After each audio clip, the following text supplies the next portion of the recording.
Assalamualaikum warahmatullahi wabarakatuh. Selamat pagi. Semoga kalian semua baik-baik saja atau sehat-sehat saja. Nah, untuk pembelajaran kali ini, karena kita belajarnya secara daring, maka saya juga akan menjelaskan materi secara daring juga. Nah, yang pertama biologi. Jadi kalau kalian di SMP pernah belajar tentang IPA. Nah, IPA itu kalau di SMA itu terbagi atas pelajaran biologi, fisika, kimia. Nah, sekarang khusus kita belajar tentang pelajaran biologi. Bab yang pertama di pelajaran biologi kelas 10 ini yaitu membahas tentang ruang lingkup biologi. Ruang lingkup biologi ini membahas beberapa materi yaitu hakikat biologi sebagai ilmu sains, kemudian metode ilmiah, dan prosedur keselamatan kerja di laboratorium.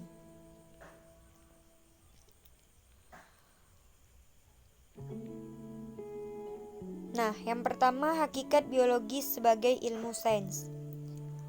Yang pertama biologi sebagai ilmu, kemudian objek kajian biologi, cabang-cabang ilmu dalam biologi, serta peran biologi dalam kehidupan. Yang pertama, biologi sebagai ilmu. Apa sih biologi itu? Tadi seperti yang saya bilang, kalau kalian SMP belajar IPA, maka di SMA ini IPA itu terbagi atas beberapa cabang ilmu lain, yaitu ilmu biologi, fisika, dan kimia. Nah, biologi itu adalah ilmu hayat yang merupakan bagian dari ilmu pengetahuan alam yang disebut juga sebagai sains. Kemudian, sains sendiri itu didefinisikan sebagai ilmu yang mempelajari gejala alam. Gejala-gejala yang ada di alam ini dapat terjadi pada benda hidup atau disebut juga biotik, dan maupun benda tak hidup disebut sebagai abiotik. Jadi kalian pasti tahu waktu belajar IPA ada yang namanya komponen kehidupan, yaitu terdiri atas komponen biotik dan komponen abiotik. Kalau komponen biotik itu jadi dia itu benda hidup. Ya, namanya benda hidup itu terdiri atas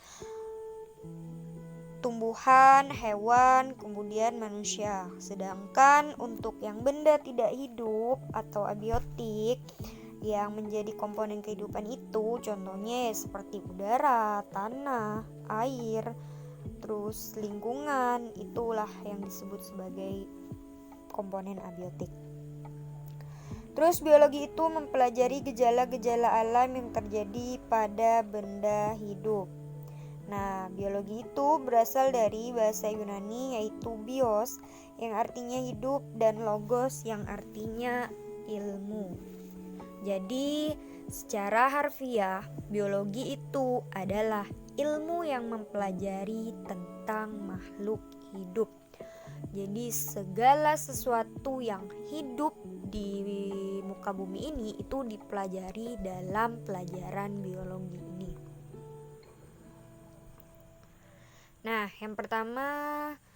yang kedua yaitu objek kajian biologi. Objek kajian biologi ini itu terdiri atas beberapa bagian, yaitu yang pertama yang paling sederhana yaitu molekul. Nah, molekul ini biasanya menyusun organel. Organel itu yang terdapat pada sel. Kemudian sel itu akan membentuk jaringan, jaringan akan membentuk sistem organ, organ akan membentuk organisme. Kemudian organisme akan berkumpul menjadi populasi, populasi berkumpul menjadi komunitas, komunitas menjadi ekosistem, kemudian bioma, terus biosfer. Penjelasannya mari kita lanjutkan. Sebelumnya saya mohon maaf karena mungkin kalau kalian ngeliat di video ini nanti beberapa kata itu ada yang tumpang tindih karena saya merekamnya lewat rekam layar di HP. Jadi sebenarnya kalau di laptop itu tidak tumpang tindih seperti ini. Jadi saya lanjutkan, objek kajian biologi itu terdiri atas beberapa bagian tadi seperti yang udah saya sebutkan.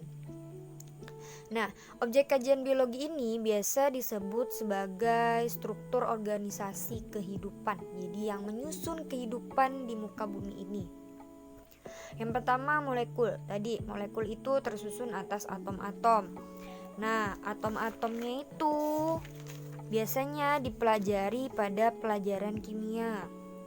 Kemudian sel. Sel itu adalah tingkatan organisasi kehidupan yang tersusun atas organel-organel. Biasanya sel ini disebut sebagai struktur kehidupan yang unit terkecil.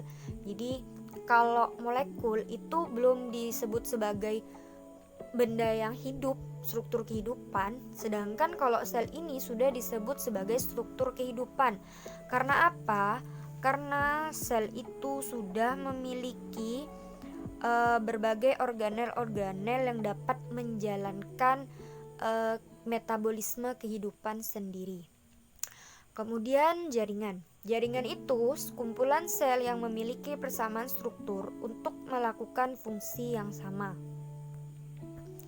Selanjutnya organ. Organ itu, maaf ya ketutup tulisannya ya. Organ itu adalah kumpulan jaringan yang bekerja sama untuk melakukan fungsi tertentu. Kalau tadi jaringan itu adalah sekumpulan sel yang memiliki persamaan struktur dan melakukan fungsi yang sama. Jadi kalau jaringan itu beberapa sel yang bergabung menjadi satu, kemudian memiliki persamaan struktur dan melakukan fungsi yang sama, itu disebut sebagai jaringan. Jaringan tuh banyak jenisnya. Kalau pada manusia itu yang paling sederhana itu adalah jaringan epitel, jaringan ikat, dan beberapa jaringan yang lainnya. Kemudian organ. Kalau organ itu adalah kumpulan jaringan yang bekerja sama untuk melakukan fungsi tertentu. Nah, kalau organ ini biasanya kalian udah paham. Yang namanya organ itu ya seperti mata, hidung, telinga. Jadi kenapa organ itu disebut sebagai kumpulan jaringan yang bekerja sama untuk melakukan fungsi tertentu? Karena di dalam organ tersebut terdapat beberapa jaringan. Jadi kayak misalnya di mata kamu nih, di mata kamu itu tersusun atas beberapa jaringan. Ada jaringan epitel, jaringan ikat. Itu banyak sekali jaringan yang menyusun bagian organ mata kamu. Kemudian lanjut ke sistem organ. Nah, sistem organ ini adalah organ-organ yang melakukan fungsi dan tugas yang saling berkaitan. Jadi kalau sistem organ ini dia kumpulan beberapa organ-organ. Jadi contohnya gini, di sistem organ ini contohnya sistem pernapasan. Jadi di sistem pernapasan itu melibatkan beberapa organ seperti kalau kamu bernafas itu lewat hidung, kemudian faring, laring, trakea, bronkus, bronkiolus, alveolus. Itu semua yang menyusun jaringan sistem organ. Yang menyusun organ-organ untuk sistem organ pada sistem pernapasan. Sementara kalau misalnya sistem pencernaan, nah sistem pencernaan itu yang menyusun sistem pencernaan itu terdiri atas beberapa organ juga. Yaitu misalnya kamu makan di mulut, masuk ke mulut nih. Nah di mulut itu kan, mulut ini kan merupakan organ tuh. Di mulut itu ada gigi, lidah, kemudian air liur, itu semuanya yang menghancurkan. Kemudian masuk ke tenggorokan, kemudian di tenggorokan akan masuk ke lambung, selanjutnya sampailah keluar menjadi sampah yang disebut sebagai feses. Itu semua melibatkan beberapa organ. Selanjutnya organisme. Nah organisme ini dia yaitu disebut sebagai berbagai sistem organ yang bekerja sama untuk melakukan kegiatan kehidupan. Jadi organisme ini ya kita manusia itu disebut sebagai organisme. Di tubuh kita kan terdiri atas beberapa sistem organ seperti sistem pernapasan, sistem pencernaan, kemudian sistem ekskresi, banyak sistem-sistem yang menyusun tubuh kita. Nah, dari sistem itu juga tersusun atas beberapa organ. Kemudian organnya tersusun dari beberapa jaringan. Kemudian jaringannya tersusun atas dari beberapa sel. Sampailah sel itu tersusun dari berbagai molekul. Selanjutnya, populasi. Populasi ini adalah sekumpulan organisme sejenis yang hidup pada tempat tertentu dan dalam waktu yang sama akan membentuk yang namanya populasi. Contohnya itu adalah populasi zebra di padang rumput, kemudian populasi pohon kurma di gurun pasir. Jadi kalau zebra itu berkumpulnya di padang rumput, sementara kalau populasi kurma itu di gurun pasir. Jadi populasi itu kumpulan dari beberapa organisme sejenis. Jadi sejenis, kayak kalau misalnya di padang rumput itu adanya populasi zebra. Jadi beberapa zebra yang bergabung gitu. Kemudian komunitas. Nah, komunitas itu terdiri atas beberapa populasi yang saling berinteraksi di suatu tempat. Contohnya itu adalah komunitas sungai. Dia tersusun atas populasi ikan, populasi kepiting, populasi tumbuhan air. Jadi kalau komunitas itu sudah lebih dari beberapa populasi. Kalau tadi populasi itu kan beberapa jenis organisme yang bergabung. Nah, kalau komunitas itu beberapa populasi yang bergabung menjadi satu. Kemudian ekosistem. Nah, ekosistem itu adalah komponen-komponen yang saling mempengaruhi dan berinteraksi satu sama lain pada suatu tempat tertentu. Jadi kalau tadi di komunitas itu terdiri atas beberapa populasi. Nah, kalau ekosistem ini di sini lengkap. Misalnya contohnya salah satu ekosistem darat. Di ekosistem darat itu ada komponen penyusunnya meliputi komponen biotik dan komponen abiotik. Komponen biotiknya itu terdiri atas produsen, herbivora, karnivora, omnivora, dan pengurai. Sedangkan komponen abiotiknya terdiri atas tanah, udara, dan zat organik.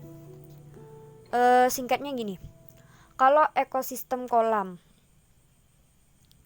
di ekosistem kolam itu kan terdiri atas komponen biotik dan komponen abiotik, yaitu benda hidup dan benda tak hidup.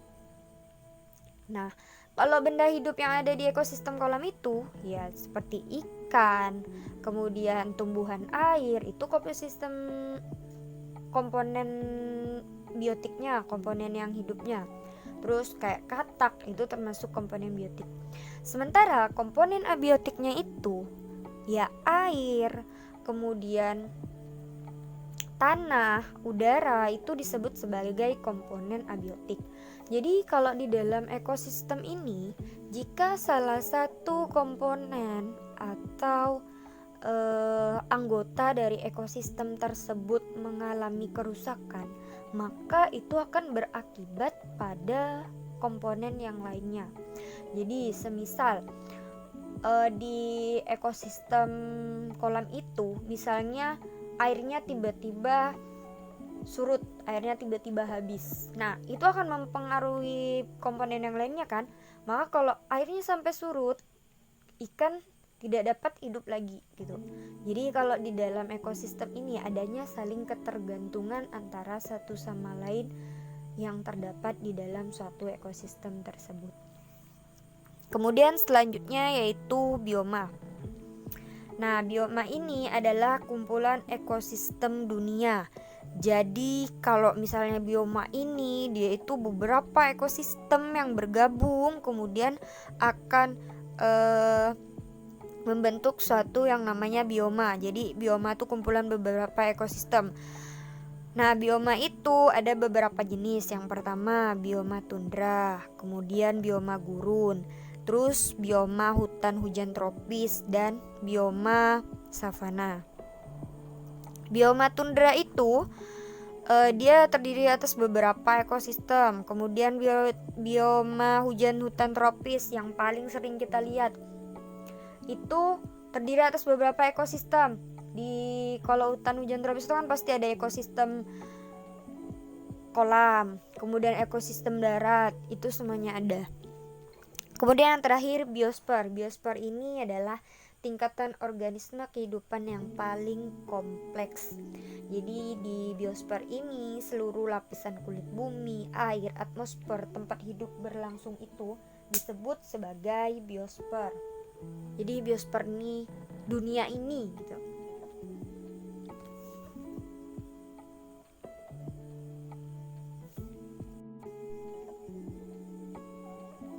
Lanjut ke cabang-cabang ilmu dalam biologi.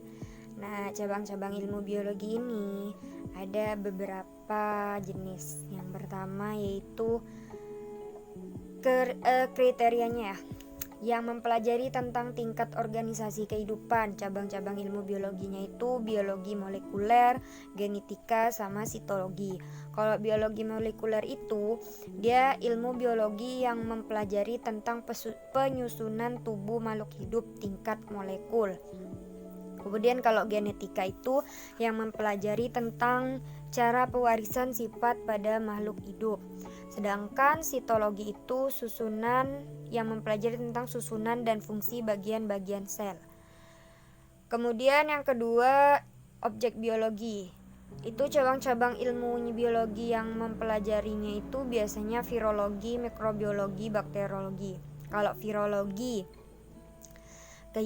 dia itu mempelajari tentang kehidupan virus dan pengaruhnya bagi makhluk hidup. Sedangkan mikrobiologi itu mempelajari tentang kehidupan mikroorganisme dan perannya bagi kehidupan.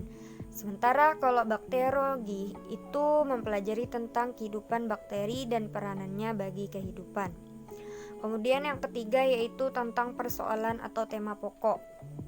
Itu biasanya dipelajari tentang cabangnya itu ekologi dan evolusi. Kalau ekologi itu mempelajari tentang hubungan timbal balik makhluk hidup dengan lingkungannya. Nah, kalau ekologi ini biasanya mempelajari tentang ekosistem. Kemudian evolusi itu mempelajari tentang perkembangan makhluk hidup dari yang sederhana sampai yang kompleks. Kemudian yang keempat yaitu aspek kehidupan.